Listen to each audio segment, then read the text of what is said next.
بسم اللہ الرحمن الرحیم۔ میں ہوں محمد ضیاء الحق نقشبندی، پروگرام دین و دنیا کے ساتھ حاضر خدمت ہوں۔ خواتین و حضرات، آپ کے علم میں ہے کہ ہم ماشاءاللہ الحمدللہ اس ہفتے کو مولا کائنات حضرت مولا علی مولا مشکل کشا رضی اللہ تعالی عنہ علیہ السلام کو خراج تحسین پیش کر رہے ہیں۔ 13 رجب کو آپ کا دنیا میں آنا ہوا، بہت ہی مقدس دن ہے۔ آپ کی ذات کا جو مقام اور مرتبہ ہے وہ بہت وسیع ہے، بہت بلند ہے۔ ہماری زندگیاں ختم ہو سکتی ہیں لیکن ہم ان کا قرض نہیں اتار سکتے۔ آپ کا جو مقام ہے، جو مرتبہ ہے، وہ اللہ کے نبی نے ہمیں بتایا ہے، اور اللہ کے نبی نے یہ بھی ہمیں کہا کہ سرگوشی ان کے کان میں نہیں کرتا، اللہ نے مجھ سے کروائی، یعنی کہ اللہ کی رضا کے ساتھ جو ہوا۔ آپ کی ذات کا یہ بھی مقام ہے کہ آپ علم کا شہر ہیں اور دروازہ ہے، بہت بلند آپ کا مقام ہے۔ حضرت ام سلمہ رضی اللہ تعالیٰ عنہ فرماتی ہیں کہ رسول اللہ صلی اللہ علیہ وسلم فرمایا کہ علی قرآن کے ساتھ ہے اور قرآن علی کے ساتھ ہے، دونوں جدا نہیں ہوں گے یہاں تک کہ مجھے حوض کوثر پہ ملاقات ہوگی، اکٹھ ہوگا، وہاں ہمارا ملاپ ہوگا، ہماری ملاقات ہوگی۔ مولا علی کا یہ بھی ایک ترہ امتیاز ہے۔ البدایہ والنہایہ ابن کثیر جلد نمبر 6 صفحہ 82 میں آتا ہے، حضرت اسماء بنت امیس رضی اللہ تعالیٰ عنہ فرماتی ہیں کہ اللہ کے نبی صلی اللہ علیہ وآلہ وسلم نے ایک موقع جب جنگ خیبر ہوئی تو مال غنیمت بہت زیادہ ہوا، تو اللہ کے نبی نے مولا علی کو یہ حکم دیا کہ آپ مال بانٹ دیں، تقسیم کر دیں لوگوں کے اندر۔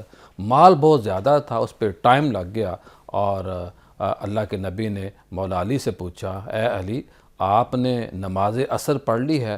تو انہوں نے کہا کہ میں نے نماز عصر نہیں پڑھی۔ تو اللہ کے نبی نے اشارہ دیا تو جو سورج ہے اس آسمان کے سینٹر میں آیا، اور آپ نے پھر اس کے بعد نماز عصر ادا کی۔ اور روایت میں یہاں تک لکھا ہے کہ جب آپ نے نماز پڑھ لی عصر کی تو سورج جو تھا اس تیزی سے نیچے گیا جس طرح آری چلائی جاتی ہے لکڑی کے اوپر، اور آری کو ایسے کیا جاتا ہے تو سپیڈ سے لکڑی کو کاٹا جاتا ہے۔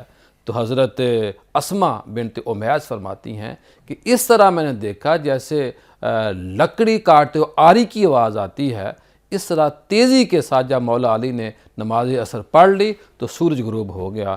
خواتین و حضرات، بہت مقام ہے، بہت عرفہ نام ہے۔ آج جب ہم نے موضوع کا انتخاب اچھا کیا ہے تو آپ کے علم میں ہے کہ ہم نے جن بزرگوں کو، جن دوستوں کو زحمت دی، ہم نے سوچا کہ ہم ان کو مستقل ساتھ رکھیں، کیونکہ یہ مولا علی کا ادب اور احترام سے نام لیتے ہیں۔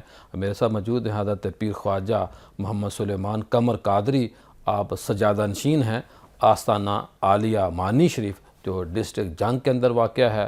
حضرت صاحب آپ کی آمد کا بہت شکریہ۔ بہت شکریہ قبلہ پیر صاحب۔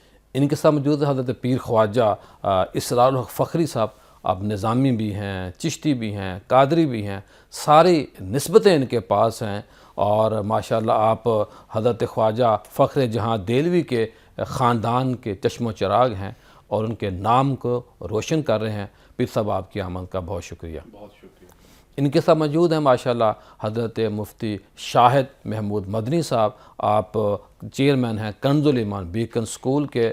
آپ کے علم میں ہے کہ پورے پنجاب میں یہ پہلے ہی ماشاءاللہ 100 کے قریب ان کی برانچیں بن چکی تھیں۔ سوابی میں بھی اب ادارہ ان کا وہاں کھل چکا ہے۔ تو جو سوابی کے اندر رہنے والے جو لوگ ہیں ان سے بھی ہم یہ درخواست کریں گے کہ اپنے بچوں کو کنز الایمان سکول میں داخل کرائیں۔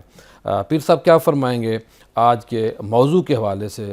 اگر میں آپ سے یہ سوال کروں کہ جو آج ہمارا موضوع ہے کہ مولا علی علیہ السلام رضی اللہ تعالیٰ عنہ کا جو دور خلافت تھا، آپ کو خلافت کیسے ملی، طریقہ کار کیا طے پایا، کیا فرمائیں گے آپ؟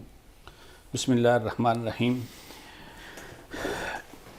قبلہ پیر صاحب، مولا علی کرم اللہ وجہ الکریم آپ خلافت کے منصب پر 35 ہجری میں متمکن ہوئے۔ جی۔ سیدنا عثمان بن عفان رضی اللہ تعالیٰ عنہ کی جب شہادت ہوئی تو اس کے بعد 3 دن تک مسند خلافت خالی رہا۔ اللہ اکبر۔ آپ نے اس کو قبول نہ کیا۔ پھر انصار اور دیگر صحابہ کے اصرار پر آپ نے اس شرط پر جو ہے وہ یہ منصب خلافت جو ہے اس کو بڑا نازک وقت تھا جی، بڑا نازک جب 3 دن آپ نے کہا ہے نا، وہ بڑا تکلیف دہ وقت ہے. بڑا تکلیف دہ. 3 دن آپ نے وہ خلافت قبول نہیں کی. تیسرے دن آپ نے مسجد نبوی شریف میں بیعت لینا شروع کی اور اس شرط پر بیعت لی کہ میں جو بھی فیصلہ کروں گا قرآن و سنت کے مطابق کروں گا اور قرآن و سنت پر سختی سے عمل کیا جائے گا. میں اس حوالے سے 2-3 باتیں آپ کے عرض گزار کرنا چاہتا ہوں کہ مولا کائنات علیہ السلام جب منصب خلافت پر متمکن ہوئے تو بہت سارے آپ نے ان سنگین حالات میں بھی بہت سارے ایسے کام کیے جو خلفائے راشدین جو پہلے 3 گزرے تھے ان سے بالکل مختلف تھے اور ان سے بالکل علیحدہ اور منفرد تھے. صحیح. مثلا دیکھیے سیدنا مولا کائنات علیہ السلام آپ کا علمی ایک کارنامہ ہے، مشہور کتاب ہے آج بھی، کتاب علی کے نام سے. جی. اس میں آپ نے آقا علیہ الصلوۃ والسلام کی احادیث جو ہیں ان کو جمع کیا. صحیح. اور ان سے جو حلال و حرام کے مسائل تھے ان کو مستنبط کر کے ایک ضخیم کتاب جو ہے وہ اہل اسلام کے لیے جو ہے وہ وقف کی. صحیح. وہ کتاب آج بھی موجود ہے، ملتی ہے. اس کے علاوہ علماء تو اس بات کو اچھی طرح جانتے ہیں اور میں کہنا یہ چاہتا ہوں کہ جیسے سرکار دو عالم صلی اللہ علیہ وسلم نے ارشاد فرمایا تھا کہ انا مدینۃ العلم وعلی بابھا، اللہ. کہ میں علم کا شہر ہوں اور علی اس کا دروازہ ہے. بے شک بے شک. مولا کائنات علیہ السلام نے جب آقا علیہ الصلوۃ والسلام کے وصال با کمال کے بعد خلفائے ثلاثہ کے بعد جب آپ خلافت پر متمکن ہوئے تو آپ نے اہل عرب تو زبان کو جانتے تھے لیکن جو غیر عرب تھے وہ عربی سے بالکل لابلد تھے. اور اسلام کا جو دائرہ تھا بہت وسیع ہو چکا، بہت وسیع ہو چکا تھا، عرب سے باہر جا چکا تھا. کافی باہر جا ایسے چکا لوگ تھا. اسلام کے دائرے میں بہت بڑی تعداد میں مقدار میں آ چکے تھے جو عربی نہیں جانتے تھے. میں اس طرف آتا ہوں آخر میں. جی. تو آپ جو ہیں وہ صرف اور نحو کے موجد ہیں. ماشاءاللہ. مولا کائنات، میں تو کہتا ہوں کہ علماء کو ہمیشہ جو ہے مولا کائنات کا شکر گزار رہنا چاہیے کہ اہل علم جتنے بھی ہیں وہ مولا کائنات کے علم کے جو ہیں وہ خوشہ چین ہیں. بے شک بے شک. آپ نے صرف اور نحو جو ہیں 2 علوم ان کو جو ہے مروج کیا اور بیسیکلی جو ہے صرف جو ہے یہ نحو کا ایک حصہ ہی ہے. صحیح. تو پہلے آپ نے اسم فعل اور حرف پر جو ہے وہ کچھ ابتدائی طور پر جو ہے کچھ لکھا، پھر ان کو 2 قسموں میں تقسیم کر دیا، ٹھیک ہے. صرف کو اور نحو کو. جیسا کہا جاتا ہے کہ صرف جو ہے یہ ماں ہے علوم کی اور نحو جو ہے یہ باپ ہے علوم کا. اللہ اکبر. اچھا، جب آپ نے یہ لکھا، واقعہ کچھ اس طرح کہ ایک دن آپ جو ہے وہ تشریف فرما تھے تو ابو القاسم الزجاجی جو ہے جو اپنی کتاب مالی میں لکھتا ہے کہ ابو الاسود ایک دن آپ کے پاس آئے رحمہ اللہ تعالیٰ اور دیکھا کہ مولا کائنات بہت متفکر ہیں، سر جھکائے خاموش بیٹھے ہیں. تو اس نے پوچھا کہ آپ کے اس قدر خاموش بیٹھنے اور اس قدر متفکر بیٹھنے کی وجہ کیا ہے؟ تو آپ نے فرمایا کہ میں تمہارے شہر میں دیکھتا ہوں کہ لوگوں کو عربی پڑھنا نہیں آتی، عربی بولنا نہیں آتی. صحیح. تو میں سوچ رہا ہوں کہ ان کے لیے کچھ قواعد اور ضوابط ایسے لکھ دوں تاکہ لوگوں کو قرآن اور حدیث سمجھنے میں آسانی ہو جائے. ایسی کتاب لکھ دوں. ایسی کتاب لکھ دوں. پھر ابو الاسود کہتا ہے کہ میں چلا گیا اور ٹھیک 3 دن بعد جب میں آیا تو مولا کائنات نے جو ابتدائی اصول تھے عربی کے وہ مجھے ایک کاغذ پہ لکھ کے دیے. یوں جو ہے ان علوم کی ابتدا مولا کائنات سے. صحیح صحیح. جناب پیر صاحب کیا فرمائیں کہ جو آپ کا عہد خلافت تھا ظاہر ہے ایک بڑا مشکل وقت تھا. حضرت عثمان غنی رضی اللہ تعالیٰ عنہ کی ذات پاک کو بدبختوں نے شہید کر دیا. میں کیا کہوں کہ 3 دن کیا ہوا، کیسے ریاست مدینہ کو معاذ اللہ ثم معاذ اللہ نقصان پہنچانے کی کوشش کی. مولا علی کو خلافت کے دوران کن مشکلات کا سامنا رہا، اس پہ آپ روشنی ڈالیں. بسم اللہ الرحمن الرحیم.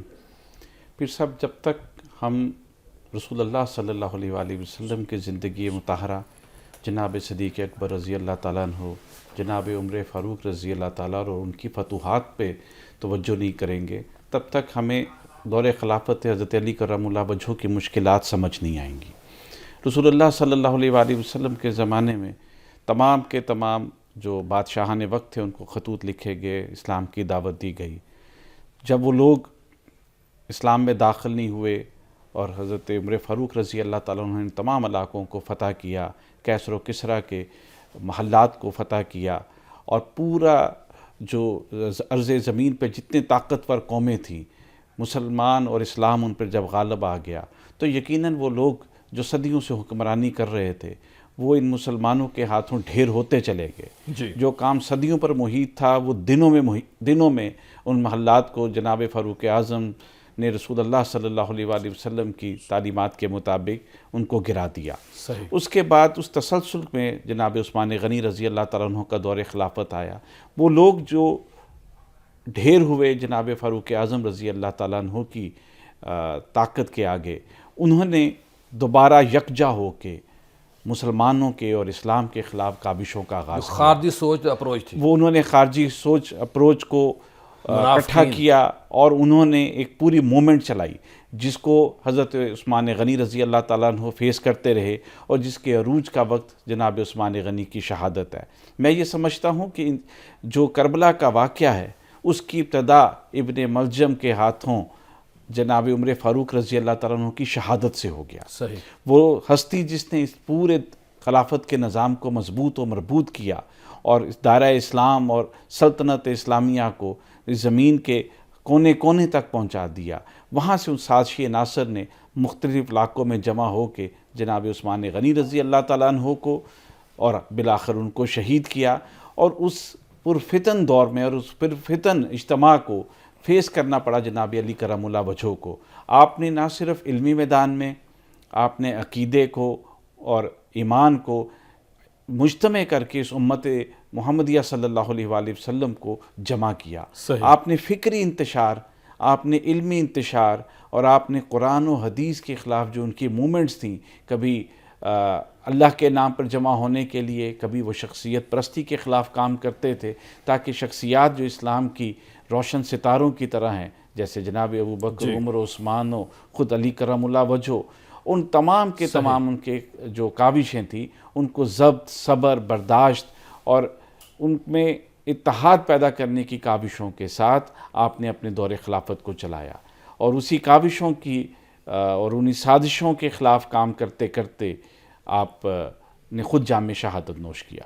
جناب مفتی شاہ صاحب کیا فرمائیں گے خلافت کے ابتدائی حالات کے اوپر؟ بسم اللہ الرحمن الرحیم. ضیاء بھائی، حضرت مولا علی رضی اللہ تعالی عنہ کا وہ وقت جب آپ اس خلافت کے عہدے پہ فائز ہوئے، وہ اس وقت پھولوں کی سیج تو نہیں تھا. جی. وہ تو ہر طرف سے فتنہ اور صبائی اور یہ خارجی فکر کے لوگ اپنی تلواریں، اپنے نیزے، اپنے تیر کمانوں سے نکال کے تو باہر میدان میں تھے.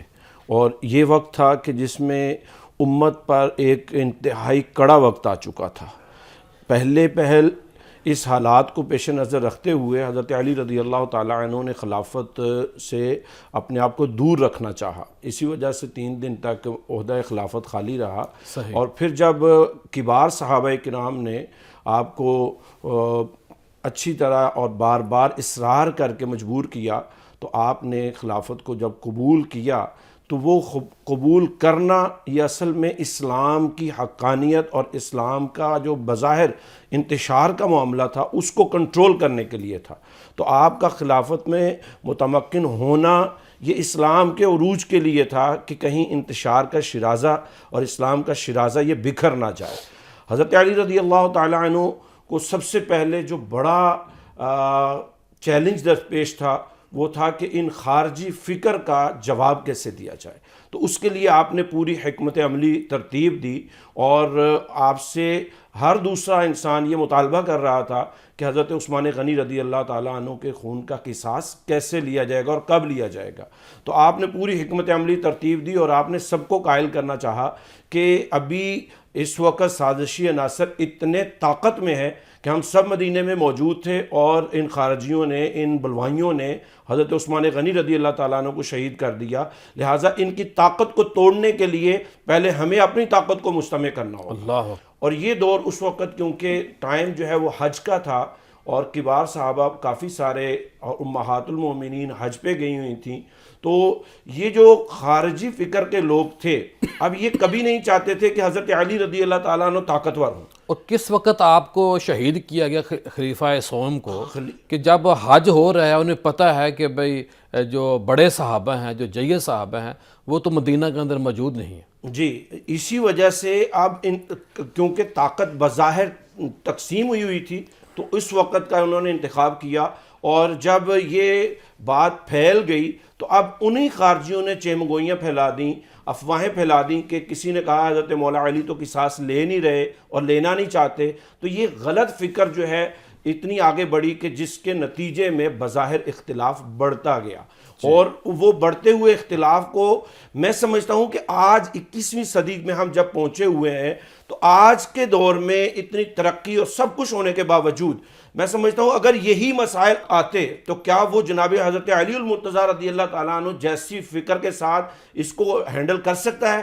تو جواب نہیں۔ حضرت علی رضی اللہ تعالیٰ عنہ نے اس وقت میں جو بظاہر آپ کے خلاف آ رہے تھے، اور وہ بھی خلاف ان کا کوئی آپ سے نفرت کا باعث نہیں تھا، وہ بھی اپنی جگہ حق بجانب ان معنوں میں یہ تھے۔ بہت بڑا آپ کا کارنامہ ہے مولا علی کا کہ انہوں نے اس نازک موقع کے اوپر جو بڑے وہی تھے اس وقت، انہوں نے نظام سنبھالا، تب جا کے امت کی آگے بقا ہوئی، ورنہ حالات مزید بھی خراب ہو سکتے۔ مولا علی خلافت کا عہدہ قبول نہ کرتے۔ پروگرام کا سلسلہ جاری ہے، ملتے ہیں بریک کے بعد۔ بریک کے بعد خوش آمدید۔ آج ہمارا موضوع ہے مولا علی نے جن حالات میں خلافت کو قبول کیا، امت کو سہارا دیا، امت کو جوڑنے کے لیے رول پلے کیا، بہت بڑا فتنہ تھا۔ اور بریک سے پہلے مفتی شاہد مدنی صاحب جو بات کر رہے تھے، میں ان سے درخواست کروں گا کہ وہ بات کو مکمل کریں، پھر ہم پیر صاحب کی طرف آتے ہیں۔ جی تو میں ذہبی بریک سے پہلے یہ گزارش کر رہا تھا کہ ان حالات میں جب امت میں بظاہر اختلاف شدت پکڑ رہا تھا تو اس میں کہیں بھی ایسا نہیں تھا کہ جناب علی المرتضیٰ کے مخالف حضرت زبیر یا حضرت طلحہ یا سیدہ طیبہ طاہرہ اما عائشہ صدیقہ کوئی سلطنت کے حصول کے لیے کوئی بھی کھڑا نہیں تھا۔ یہ سب کے سب اس ایک معاملے کو ختم کرنے کے لیے چاہ رہے تھے، لیکن خارجیوں نے درمیان میں اپنے مقاصد کو حاصل کرنے کے لیے بظاہر ان کو لڑانے کی کوشش کی، لیکن وہ آخر تک ناکام رہے، کیونکہ حضرت سیدنا زبیر، حضرت سیدنا طلحہ، حضرت سیدہ طیبہ اما عائشہ صدیقہ آپس میں کسی ایک موقع پہ بھی آپس میں آمنے سامنے لڑنے کے لیے نہیں آئے۔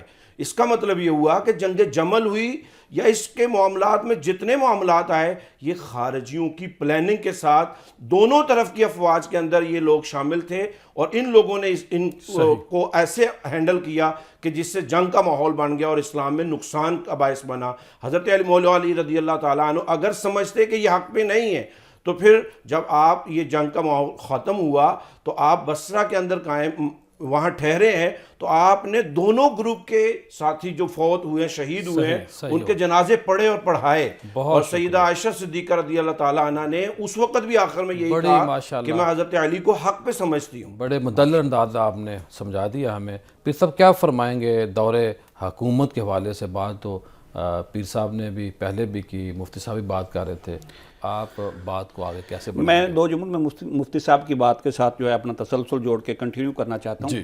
جب مولا کائنات کے پاس مسند خلافت آیا تو کسی نے بہت خوبصورت ایک جملہ کہا ہے، وہ کہتے ہیں کہ مولا کائنات کو یہ جو خلافت تھی یہ یوں سمجھ لیں کہ باغیوں کی طرف سے ایک تحفہ تھا۔ اللہ اکبر۔ اور پھر مولا کائنات نے اس کو جلد ہی بھانپ لیا کہ ایسے لوگوں میں آپ نے مسند خلافت کو سنبھالا ہے جہاں جن لوگوں نے آپ کو بالکل بے بس کر دیا ہے۔ صحیح۔ میں تھوڑا سا آگے اس کو لے کے جانا چاہتا ہوں۔ اسی ضمن میں پھر جو ہے وہ جنگ جمل اور جنگ صفین اور جنگ نروان اسی وجہ سے ہوں، جی، اور بھی ان کی وجوہات ہیں، لیکن اسی وجہ سے فتنہ پرور کامیاب ہو گئے، فتنہ پرور کامیاب ہو گئے۔ مکمل کامیاب نہیں ہوئے۔ خوارج ایک طرف تو جیسے مفتی صاحب فرما رہے تھے، ایک طرف تو وہ سیدہ عائشہ صدیقہ رضی اللہ تعالیٰ عنہ کے جو ہے وہ لشکر میں بھی تھے، اور ایک طرف مولا کائنات کے ساتھ بھی تھے۔ اب جس بات کا مطالبہ کیا جا رہا تھا کہ سیدنا عثمان بن عفان رضی اللہ تعالیٰ عنہ کے جو ہے وہ شہادت کا بدلہ لیا جائے، تو مولا کائنات کا یہ موقف تھا کہ ان حالات میں بے بسی ہے، اتنے لوگوں کو کنٹرول کرنا بہت مشکل ہے۔ صحیح۔ اور دیکھیں مولا کائنات اس وقت جو ہے وہ قاتلین کو پکڑ بھی نہیں سکتے تھے، انہوں نے تو اپنے دونوں بیٹوں کو حضرت عثمان بن عفان رضی اللہ تعالیٰ عنہ کی حفاظت میں مامور کر رکھا تھا۔ صحیح۔ اس وقت جو ہے خارجی انکنٹرولیبل تھے، اور جنہوں نے محاصرہ کر رکھا تھا وہ سارے انکنٹرولیبل تھے، لوگ زیادہ تھے، کنٹرول نہیں کر سکتے تھے۔ ادھر سے مطالبہ یہ تھا کہ حضرت عثمان بن عفان رضی اللہ تعالیٰ عنہ کی شہادت کا بدلہ لیا جائے۔ اللہ اکبر۔ لیکن میں صرف 2 جملے جنگ جو ہے جمل کے حوالے سے عرض کرنا چاہتا ہوں.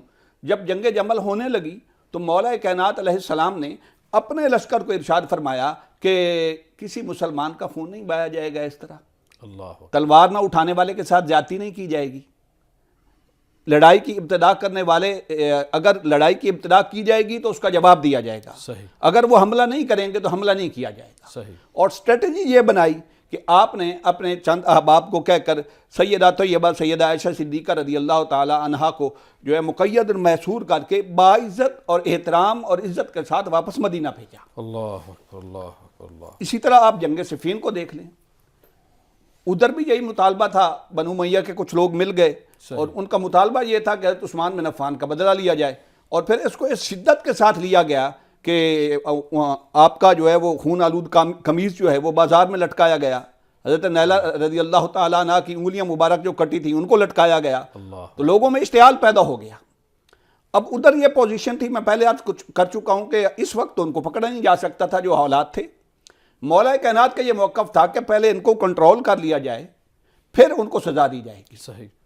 ظاہر ہے جنہوں نے محاصرہ کر لیا حکمت تھا، عملی جو آپ کی تھی. ہاں ظاہر ہے جنہوں نے ساروں نے وہ معصور کیا تھا حضرت عثمان بن عفان رضی اللہ تعالیٰ عنہ کو، تو ان سب کو تو قتل نہیں نہ کیا جا سکتا تھا. جی جی جی ٹھیک. اتنی آپ کے پاس فوج بھی نہیں تھی. جناب پیر صاحب کیا فرمائیں گے جو حضرت عثمان غنی رضی اللہ تعالیٰ عنہ کے قاتلین تھے، پھر ان کا قتل کرنا، ان کو گرفت میں لانا، پھر قصاص کا معاملہ ہے، کیا فرمائیں گے؟ بہت ہی نازک موضوع ہیں. ادب کا جو پہلو ہے، دامن جو ہے، ہم نے وہ بھی نہیں چھوڑنا، بات بھی کرنی ہے. کیا فرمائیں گے آپ؟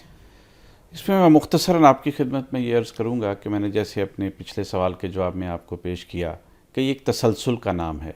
جو دشمنان اسلام ہیں، جو مختلف روپ لے کے جنہیں خوارج کہا گیا، فتنہ پرور کہا جاتا ہے، شدت پسند کا لفظ جن کے لیے بولا جاتا ہے، میں یہ سمجھتا ہوں کہ جو عثمان غنی رضی اللہ تعالیٰ عنہ کے قاتلین ہیں وہی جناب علی کرم اللہ وجہہ کے قاتل ہیں. وہی گروہ ہے جب ان کے مقاصد پورے نہیں ہوئے تو وہ حضرت علی کرم اللہ وجہہ کے دشمن بن گئے.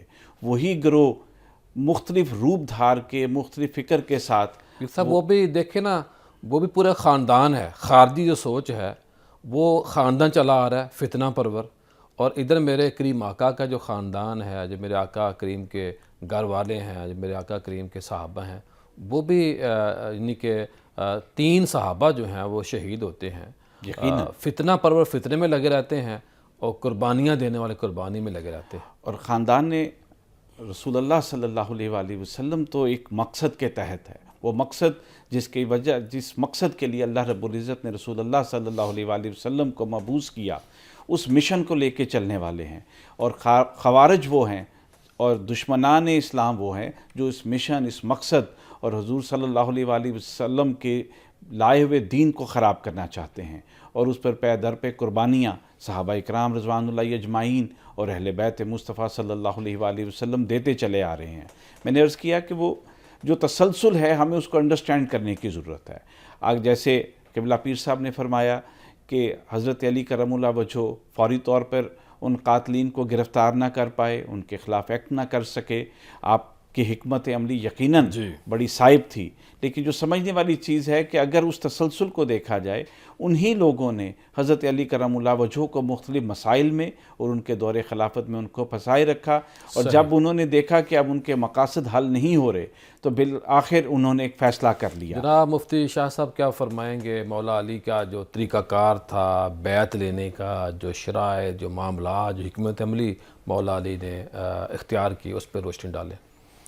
جی پیر صاحب، جناب علی المرتضیٰ مولا مشکل کشا رضی اللہ تعالی عنہ وکرم اللہ وجہہ الکریم، آپ کا طریقہ کار اس حوالے سے اپنے سابق جو خلفاء تھے نبی علیہ الصلوۃ والسلام کے، جناب ابوبکر صدیق، جناب حضرت عمر فاروق، جناب عثمان غنی رضی اللہ تعالیٰ عنہ، آپ اسی طریق پہ ہی خلافت کو آگے جاری رکھے ہوئے تھے. یہی وجہ ہے کہ جب آپ بصرہ میں تشریف فرما ہوئے تو آپ سے کسی نے پوچھا کہ آپ خلافت کے معاملے میں کیا فرماتے ہیں اور آپ کی صاحب رائے کیا ہے، تو آپ نے پھر وہ پوری ڈیٹیل کے ساتھ بتایا کہ حضرت ابوبکر صدیق ہمارے خلیفہ تھے، ہم نے کے نام ان کے ہاتھ پر بغیر کسی سوچ و بچار کے ہاتھ پہ بیعت کر لی حضرت عمر، سبحان اللہ۔ اور جو اصول و ضوابط ان کے تھے انہی پہ کیا۔ میں اس دوران پیر صاحب اگلی بات یہ گزارش کرنا چاہوں گا کہ آپ کیونکہ اندرونی سازشوں میں تو تھے ہی اور آپ کو ان ساری چیزوں کا سامنا تھا، ایک وقت ایسا آیا کہ ان سازشوں کا بیرونی دشمنوں نے فائدہ اٹھانا چاہا اور قیصر روم نے حضرت مولا علی مشکل کشا کو تھریڈ کیا اور لیٹر دھمکی امیز جاری کیا کہ ہم آپ پر حملہ کرنے والے، اور قیصر روم سمجھتا یہ تھا کہ ملک شام کی حد ہمارے قریب ہے اور ملک شام میں کیونکہ حضرت امیر معاویہ اور حضرت علی کی آپس میں ہے تو کیا ہم اس کمزوری کا فائدہ اٹھائیں۔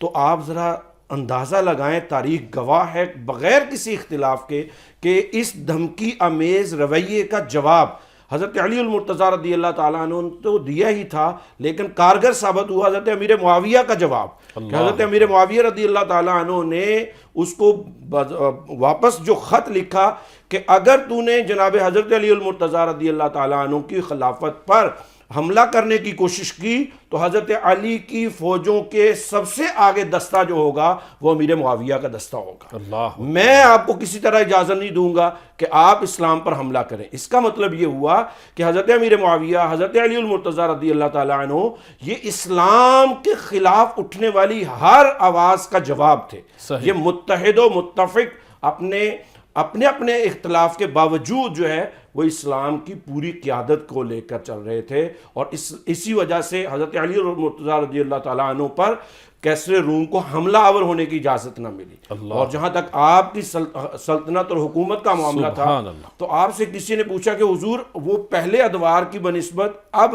فتوحات کا سلسلہ کیوں نہیں؟ تو وہ آپ کے تاریخی الفاظ جو آپ نے فرمائے تھے کہ حضرت سیدنا ابوبکر صدیق، سیدنا عمر فاروق اور سیدنا عثمان غنی جیسے حکمران اور خلفاء کے مشیر ہم تھے، اللہ، تو ہماری مشاورت فساد کے لیے نہیں ہوتی تھی، کامیابیوں کی طرف آگے جاتی تھی۔ آپ لوگ لڑاتے اور ہو، میرے مشیر تم لوگ ہو اللہ، اور تمہاری مشاور لڑائی جھگڑے ہے، تو اللہ، میں اس سے نکلوں گا تو آگے معاملات بڑھیں گے۔ تو اللہ، یہ حضرت علی المرتضیٰ رضی اللہ تعالیٰ عنہ نے اس امتحان میں جس طرح کامیابی حاصل کی ہے انہی کا بہت اچھے خوبصورت انداز ہے آپ نے موقف کو پیش کیا۔ پروگرام کا سلسلہ جاری ہے، ملتے ہیں بریک کے بعد۔ بریک کے بعد خوش آمدید۔ آج ہمارا موضوع ہے مولا علی رضی اللہ تعالیٰ عنہ علیہ السلام کی ذات پاک کو ہم اخراج تحسین پیش کر رہے ہیں۔ موضوع یہ ہے کہ خلافت کیسے آپ نے سنبھالی، امت کو کیسے جوڑا، امت کے معاملات کے اندر مضبوطی کیسے لے کے آئے، اور جو منافقین تھے، جو خوارج تھے، جو ایک سوچ چلی آ رہی تھی میرے نبی کے 3 صحابہ کو ان بدبختوں نے شہید کیا، اس سوچ کے خاتمے کے لیے کیسے آپ نے حکمت عملی سے آگے بڑھتے گئے اور کن حالات میں اسلام کا زیادہ نقصان نہ ہو سکا۔ پیر صاحب کیا فرمائیں گے؟ قبلہ، میں قبلہ مفتی صاحب کی بات کو تھوڑا سا آگے لے کے چلنا چاہتا ہوں، بہت خوبصورت انہوں نے گفتگو کی۔ جی بے شک۔ مولا کائنات علیہ السلام کو جو مسائل درپیش تھے نا وہ بہت گمبھیر تھے۔ آپ دیکھیں 3 دن خلافت جو ہے وہ مسند خلافت خالی رہا، پھر مسند خلافت پر متمکن ہونے کے کوئی تقریباً 4 ماہ بعد تو جنگ جمل ہو جاتی ہے۔ اللہ اکبر۔ اس قلیل عرصے میں یہ کوئی 656 عیسوی کا ہے، پھر 657 میں جنگ صفین ہو جاتی ہے، 658 میں نہروان ہو جاتی ہے، تو ان حالات کو سنبھالنا بہت مشکل تھا۔ جی کہہ دینا آسان ہے، کہہ دینا آسان ہے، اور اس کی اصل وجہ یہی تھی کہ جو خارجی تھے حضرت پڑھتے رونگتے کھڑے ہو جاتے ہیں، لیکن حالات میں مولا علی نے پورے نظام کو سنبھالا۔ تو یہ جو خوارج تھے وہ دونوں طرف تھے۔ جی۔ اب دیکھیں ادھر سے ان کا مطالبہ تھا، بعض روایات میں آتا ہے کہ جن ان کا تو مقصد فتنہ ڈالنا تھا۔ بس میری عرض 2 منٹ سنیں گا۔ بعض میں نے جو ہے وہ تاریخ کی کتابوں میں پڑھا ہے کہ جنہوں نے حضرت عثمان بن عفان رضی اللہ تعالیٰ عنہ کی شہادت جو ہے اس پر جو ہے وہ اس کا بدلہ لینے کا مطالبہ کیا تھا، ان میں بھی کچھ خوارج موجود تھے جو قتل میں بھی حضرت عثمان کی شہادت میں بھی وہ ان کا حصہ تھا، ادھر بھی انہوں نے کام کیا، اور پھر مولا کائنات سے مطالبہ شروع کر دیا کہ آپ اس کا بدلہ کیوں نہیں لیتے۔ جی۔ پھر جنگ صفین میں دیکھیے کہ جب وہ جنگ تھمنے لگی، فیصلہ ہونے لگا، ادھر سے حضرت جو ہے عمر بن عاص اور ادھر سے ابو موسیٰ اشعری تھی مولا کائنات کی طرف سے۔ اب جب بات تھمنے لگی تو انہوں نے وہ پھر کھڑے ہو گئے، انہوں نے کہا کہ نہیں ہم نے قرآن پر فیصلہ کرنا ہے۔ مولا علی کو ان خوارج نے اس دوران کافر بھی کہہ دیا. اللہ اکبر، اللہ اکبر، بدبخت. اور ادھر سے دیکھیں، میں ایک بات ایڈ کرنا چاہتا ہوں جو مبنی بر حقیقت. جی جنگ صفین دو صحابہ کے درمیان تھی. سیدنا امیر معاویہ رضی اللہ تعالیٰ عنہ صحابی رسول ہیں، ان کا بھی ہمیں احترام ہے. صحیح. مولا کائنات صحابی رسول بھی ہیں، اہل بیت میں سے بھی ہیں. صحیح. مگر اس جنگ کا جو فیصلہ تھا نا، وہ ہونے والا تھا کہ درمیان میں پھر وہ ثالثی والا معاملہ آ گیا کہ اس کو ختم کیا جائے. صحیح. اب جو ایک سیاسی اس میں بات آتی ہے وہ یہ کہ ابو موسیٰ اشعری رضی اللہ تعالیٰ عنہ نے حضرت علی اور مرتضیٰ کو چونکہ کہہ کہ میں انہیں جو ہے معزول کرتا ہوں. جی. تو بعض نے تاریخی کتابوں میں اگرچہ نقل کیا ہے کہ حضرت عمر بن عاص نے اس وجہ سے معزول نہیں کیا حضرت امیر معاویہ کو کہ خلافت کا جو ہے وہ مسند جو ہے یہ خالی ہو جائے گا. صحیح. میدان جنگ ہے تو اس طرح مناسب نہیں. ٹھیک ہے. لیکن 3 دن پہلے بھی تو خلافت کا وہ جو مسند تھا وہ خالی رہا. ٹھیک، بالکل ٹھیک. اللہ خیر فرمائے. جناب پیر صاحب، مولا علی کے کچھ کارناموں کے اوپر، آپ کے فضائل کے اوپر آپ روشنی ڈالیں. ماشاءاللہ. حضرت چونکہ موضوع آپ کے دور خلافت کے حوالے سے بھی چل رہا ہے اور آپ کے فضائل، یہ حضرت علی کرم اللہ وجہہ کی ہی صفت ہے اور اللہ تعالیٰ نے ان کو جو وصف عطا کیے اور جن خوبیوں کے ساتھ وہ ہمیشہ سے اللہ نے ان کو پیدا فرمایا کہ اس مشکل دور میں آپ کو خلافت ملی. اس مشکل دور کو سنبھالنا شاید کسی اور کے بس کی بات نہیں تھی. یہ ممکن ہی نہیں تھا کہ جہاں ہر طرف سے حملے ہوتے ہوں وہاں پہ کوئی عام آدمی اس دور خلافت کو سنبھال سکتا تھا. جس وقت خوارج نے آخری حج پہ یہ فیصلہ کیا کہ تب تک ہمارے مقاصد پورے نہیں ہوں گے جب تک ہم حضرت علی کرم اللہ وجہہ، جناب امیر معاویہ رضی اللہ تعالیٰ عنہ اور جناب عمر بن عاص رضی اللہ تعالیٰ عنہ کو شہید نہیں کرتے تھے. پھر 3 حج کے موقع پر ہی 3 لوگوں نے والنٹیرین طور پہ اپنے آپ کو پیش کیا، ابن ملجم، عبداللہ اور ایک نزال نامی شخص. حضرت علی کرم اللہ وجہہ کی شہادت ہو گئی، باقی دونوں صحابہ اللہ کے فضل سے محفوظ رہے.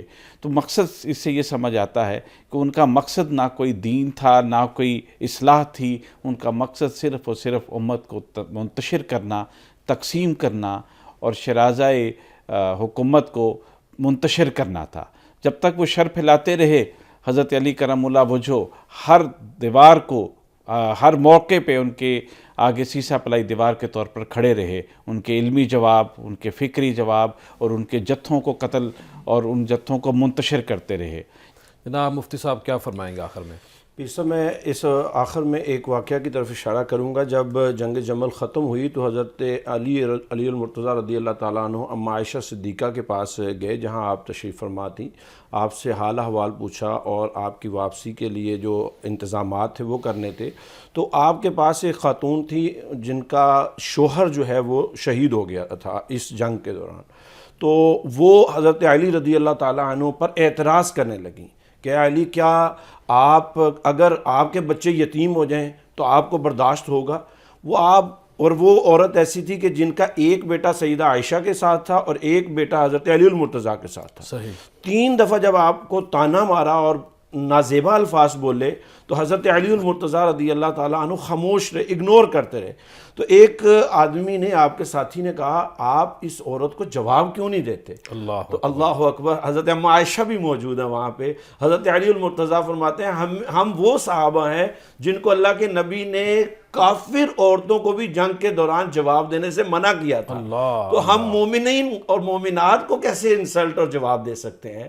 یعنی آپ کی تربیت کا عنصر ایسا ہے کہ آپ اپنے بظاہر مخالف کو بھی، اگر وہ مسلمان ہیں اور خاتون ہے، تو آپ اس کا اس وقت بھی احترام کر رہے ہیں. اور حضرت امام حسن رضی اللہ تعالیٰ عنہ کا اس پوری دور خلافت کے اندر، میں سمجھتا ہوں جب میں پڑھ رہا تھا تو میں نے بار بار اس چیز کو محسوس کیا کہ حضرت امام حسن نے ایسی مدبرانہ انداز کے اندر ان معاملات کو ڈیل کیا. جنگ جمل میں صلح ہو چکی تھی رات کو اور حضرت امام حسن کا بہت بڑا کردار تھا، لیکن خارجیوں نے سمجھا کہ اب اگر ان کی صلح ہو گئی آپس میں تو حضرت اما عائشہ، حضرت طلحہ، حضرت زبیر رضی اللہ عنہم، یہ تو ہم خارجیوں کے بارے میں فتویٰ جاری کر چکے ہیں، تو اگر حضرت علی نے بھی فتویٰ جاری کر دیا تو ہم مارے جائیں گے، لہٰذا انہوں نے انتشار کی فضا کو آگے بڑھایا اور نقصان اسلام کا۔ میں ایک جملہ ایڈ کر کے اس کو گفتگو کو ختم کرتے ہیں۔ جیسے مفتی صاحب قبلہ فرما رہے ہیں، اس سے آگے یہ آخری جملہ میں عرض کرنا چاہتا ہوں، یہی وہ خوارج تھے جن کے خلاف پھر مولا کائنات کو خود بھی لڑنا پڑا، صحیح،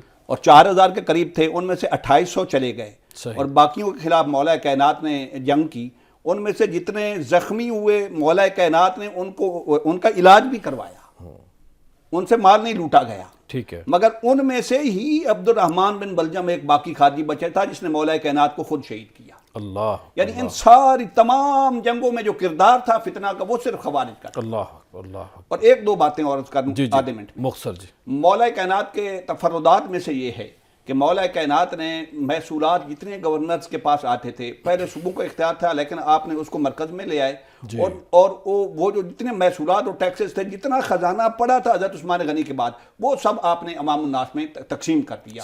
اسی طرح زمینوں کو معاملہ تھا، وہ بھی برابر تقسیم کی، عرب غیر عرب کیا، کالا کیا، سفید کیا، حتیٰ کہ آپ نے اپنی بہن اور ان کی نوکرانی کو بھی ان کے برابر حصہ دیا۔ تیسرا محصولات میں سے جو رقم تھی وہ جیسا تقسیم کی جاتی تھی وہ بھی آپ نے برابر تقسیم کی۔ اصل میں پیر صاحب آپ تو دینے والے تھے نا، آپ تو بانٹنے والے تھے، آپ تو سخی تھے، تو آپ نے اپنے بھائی عقیل کو بھی دوسرے لوگوں کے برابر حصہ۔ بہت شکریہ پیر صاحب، بڑی مہربانی۔ خواتین حضرات، آج کا وظیفہ ہے یا ودود ہو، یا ودود ہو، بہت محبت کرنے والا، کون؟ میرا اللہ، میرا مالک۔ اس وظیفے کو آپ نے پڑھنا ہے 313 بار نماز فجر اور نماز عشاء کے بعد۔ جب آپ اس وظیفے کو پڑھیں گے تو اللہ سے اور اللہ کے رسول سے آپ کو محبت کا ایک ہنر ملے گا، ایک فن ملے گا، طریقہ ملے گا، ان کے لگاؤ بڑھ جائے گا اللہ کے رسول سے۔ والدین کے ساتھ آپ کی محبت بڑھے گی، اساتذہ کے ساتھ آپ کی محبت بڑھے گی، اور اللہ کے جو محبوب بندے ہیں، اولیاء ہیں، ان سے محبت آپ کے اندر پیدا ہوگی۔ پھر اللہ کے جو اچھے کام ہیں ان کاموں کی طرف آپ کا ملان ہوگا، آپ کا ذہن جائے گا، برے کاموں سے بچ جائیں گے، اور پھر اس وظیفے کی برکت سے اگر آپ کا دل سخت ہے تو پھر دوسروں کے کام آنے والے بن جائیں گے، دوسروں سے پیار کرنے والے بن جائیں گے، دوسروں سے ایک عجز اور عاجزی سے پیش آنے والے بن جائیں گے۔ اگر کسی بندے کی شادی نہیں ہوتی، اگر جائز بنیادوں پہ چاہتا ہے کہ میری لو میرج ہو جائے، میری پسند کی شادی ہو جائے، تو مولا علی کا صدقہ انشاءاللہ اس وظیفے کو پڑھے تو شادی بھی ہوگی، لیکن شادی اچھی جگہ ہونی چاہیے جہاں پہ حسن بھی ہو، مال بھی ہو اور عقل بھی ہو۔ کل دوبارہ آپ سے ملاقات ہوگی۔ السلام علیکم۔